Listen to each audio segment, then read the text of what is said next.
Hello student, स्वागत है आप सभी का आज के सेशन में। कैसे हैं सभी लोग? आई होप सभी लोग अच्छे होंगे। चलिए स्टार्ट करते हैं आज के सेशन को। सबसे पहली न्यूज़ जो है ये केंद्रीय सड़क परिवहन और राजमार्ग मंत्रालय से आई है। ये जो मिनिस्ट्री है बच्चे, आप सभी को पता होना चाहिए कि इस मिनिस्ट्री को वर्तमान में मिस्टर नितिन गडकरी साहब संभाल रहे हैं। ठीक है, यानी कि इस मंत्रालय के मिनिस्टर ही हैं। और इस मिनिस्ट्री के द्वारा एक घोषणा की गई है। इन्होंने कहा है कि जो पटना से पूर्णिया तक जाने वाला एक्सप्रेसवे था, इसको ऑफिशियल नाम दिया जा रहा है। तो इसका ऑफिशियल नाम या फिर कह सकते हैं कि नया नाम क्या है? राष्ट्रीय एक्सप्रेसवे 9।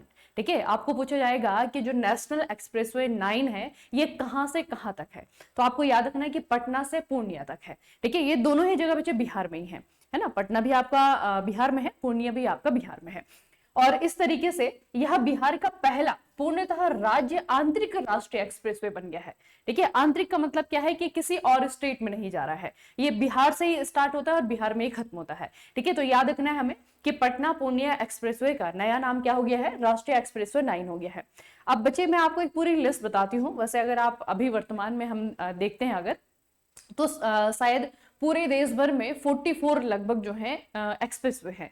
लेकिन वो सारे के सारे जो 44 एक्सप्रेसवे हैं उनमें से कुछ ऐसे हैं जो अभी अंडर कंस्ट्रक्शन है, कुछ ऐसे हैं कि जो बन करके तैयार है लेकिन उद्घाटन नहीं हुआ है ना। तो अलग अलग तरीके से जो है आपके एक्सप्रेसवे हैं और उनमें से जो है आपके बहुत सारे तो ऐसे हैं जिनको अभी 2025 में ही स्टार्ट होना है। ठीक है, तो वो जो आपके एक्सप्रेसवे हैं उनको जब वो पूरे बन करके तैयार हो जाते हैं तो उनको जो है आपका मिनिस्ट्री के द्वारा ऑफिशियली इस तरीके से नेशनल एक्सप्रेसवे का टैग दिया जाता है। ठीक है, तो वर्तमान में बच्चे कुछ एक्सप्रेसवे मैं आपको बता रही हूँ जिनको आपको याद रखना है। सबसे पहले नेशनल एक्सप्रेसवे 2 की बात करते हैं क्योंकि इसका दूसरा नाम भी है। ठीक है, तो इसके बारे में एक तो हमें ये याद रखना है कि द ईस्टर्न पेरिफेरल एक्सप्रेसवे, इसी को नेशनल एक्सप्रेसवे 2 कहा जाता है। ठीक है, क्या कहा जाता है इसे? नेशनल एक्सप्रेसवे 2 कहा जाता है।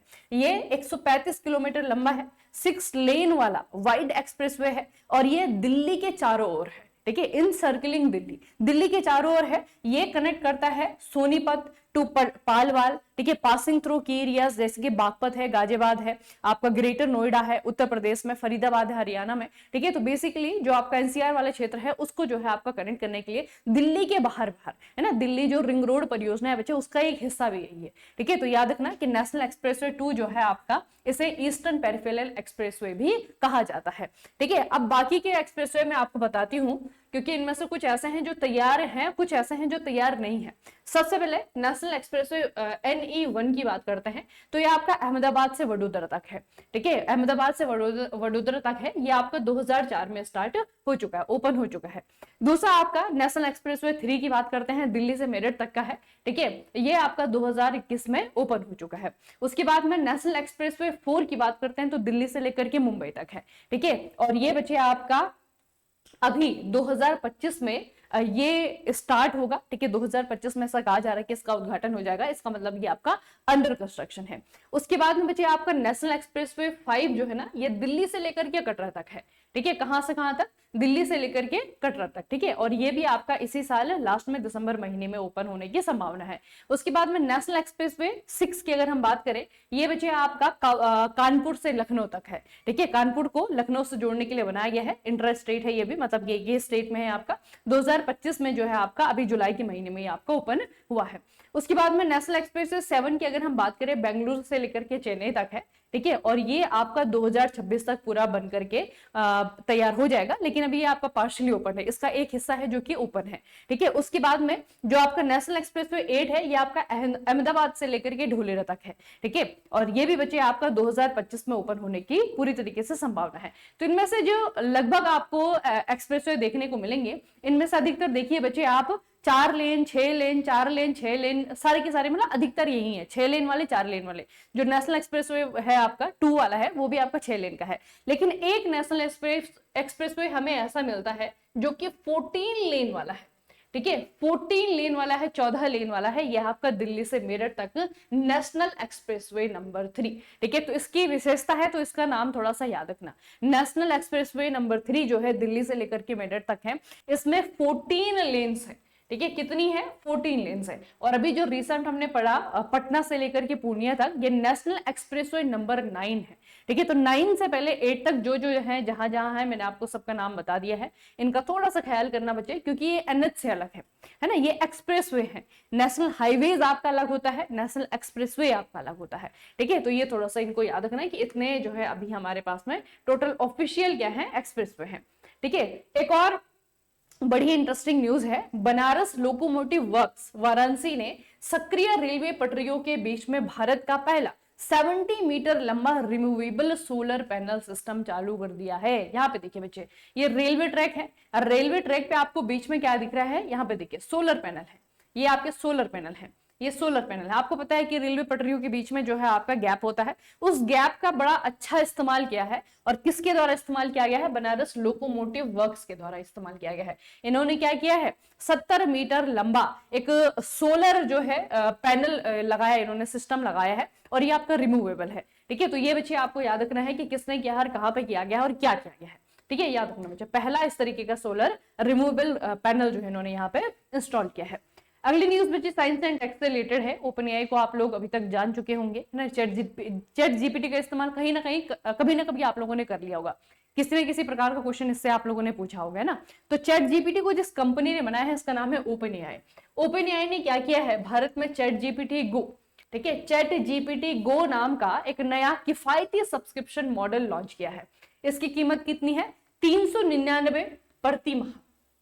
ठीक है, 399 जो है आपका ये पर मंथ इसका प्राइस रखा गया है। और ये बेसिकली क्या है बच्चे, ये एक तो सबसे मेन बात इसका ये है कि जो चैट जीपीटी गो है, ये सिर्फ इंडियन मार्केट के लिए है।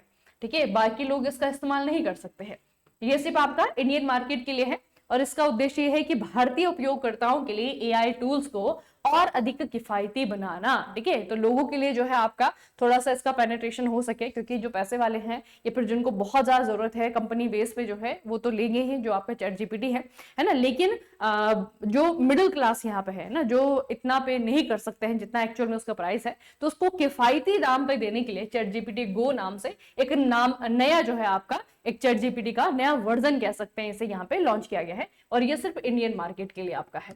ठीक है, तो याद रखना बच्चे, चैट जीपीटी गो। अगली न्यूज बच्चे इंटरनेशनल है।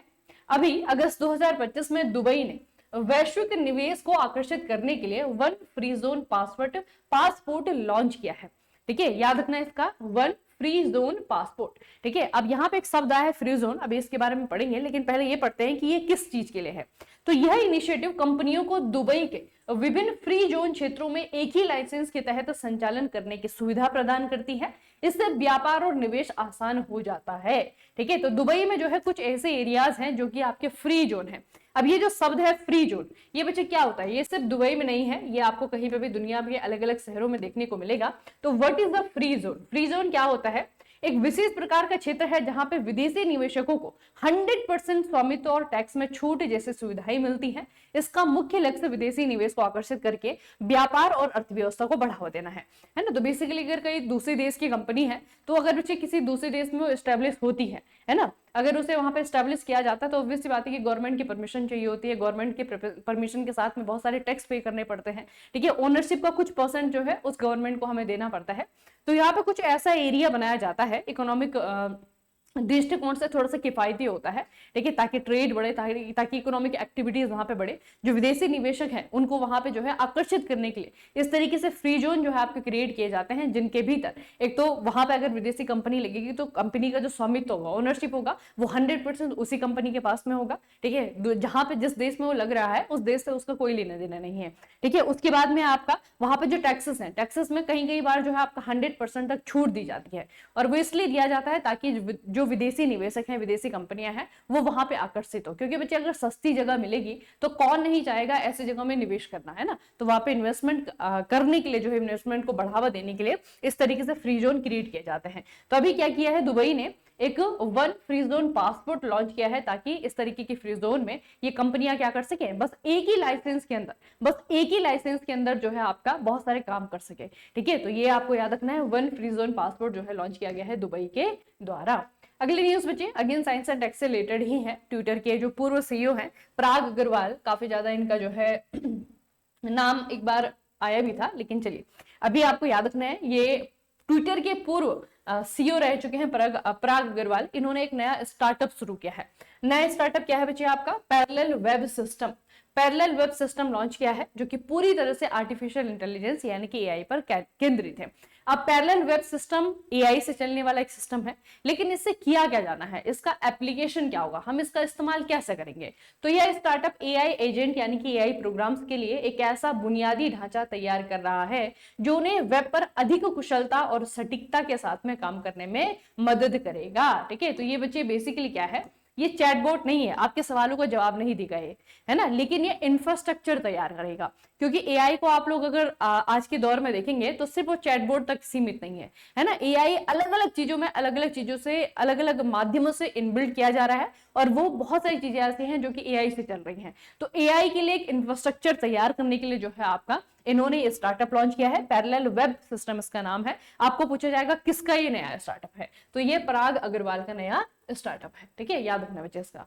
अगला बच्चे स्पोर्ट्स से रिलेटेड न्यूज है। अहमदाबाद स्थित कर्मचारी राज्य बीमा निगम की सहायक निदेशक भाविना पटेल ने पैरा टेबल टेनिस में महिला एकल में विश्व की नंबर 1 खिलाड़ी बनकर के इतिहास रच दिया है। ठीक है, अब बच्चे इनका नाम इंपॉर्टेंट है और दूसरा जो है इनका खेल इंपॉर्टेंट है। भाविना पटेल इनका नाम है।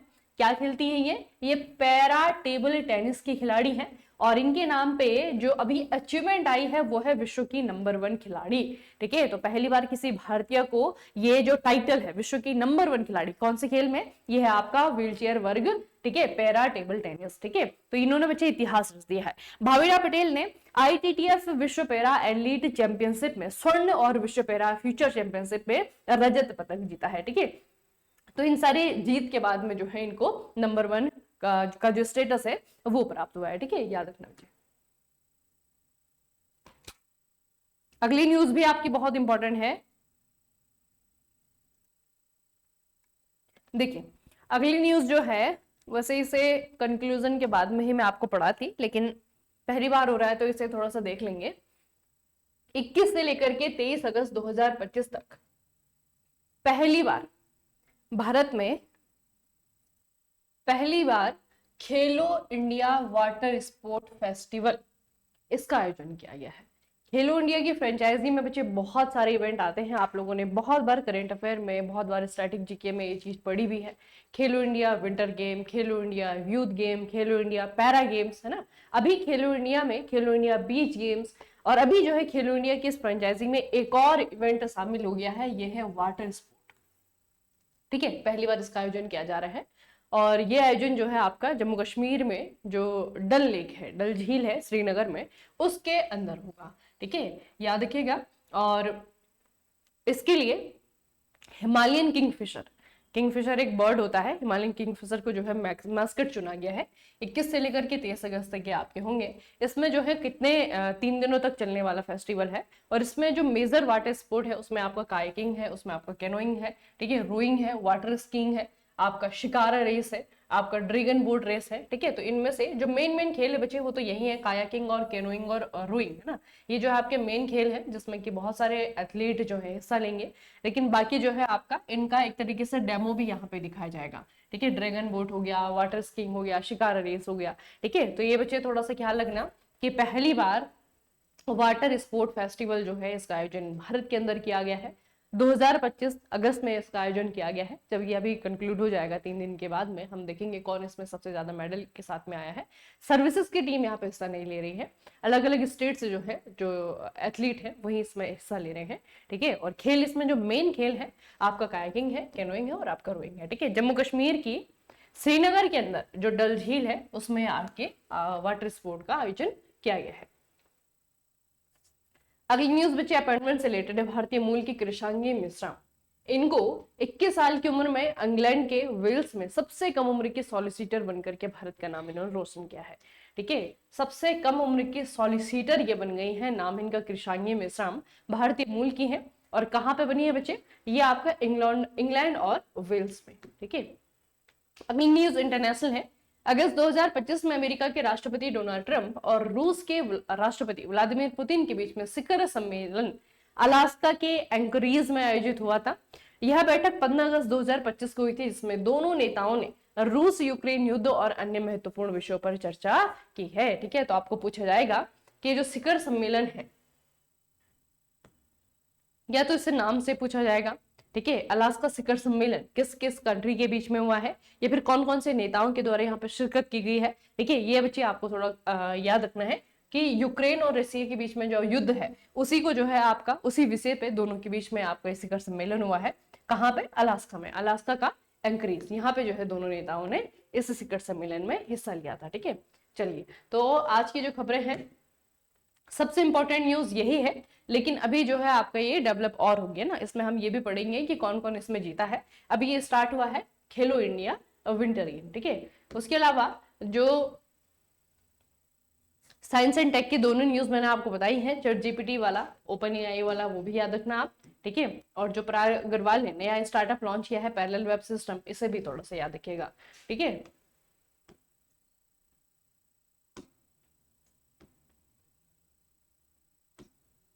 चलिए, तो आज की जो सेशन है उसे हम यहीं पे फिनिश करते हैं। ठीक है, पिछले बच्चे जो आपकी छूटी हुई खबरें हैं वो भी एक दो करके जो है मैं इंक्लूड कर रही हूँ इन सेशन में, ताकि वो भी जो है आपका कवर हो जाए। चलिए, फिर मिलते हैं कल के सेशन में, तब तक के लिए पढ़ते रहिए, अपना खूब सारा ख्याल रखिएगा। आप सभी को बहुत बहुत धन्यवाद।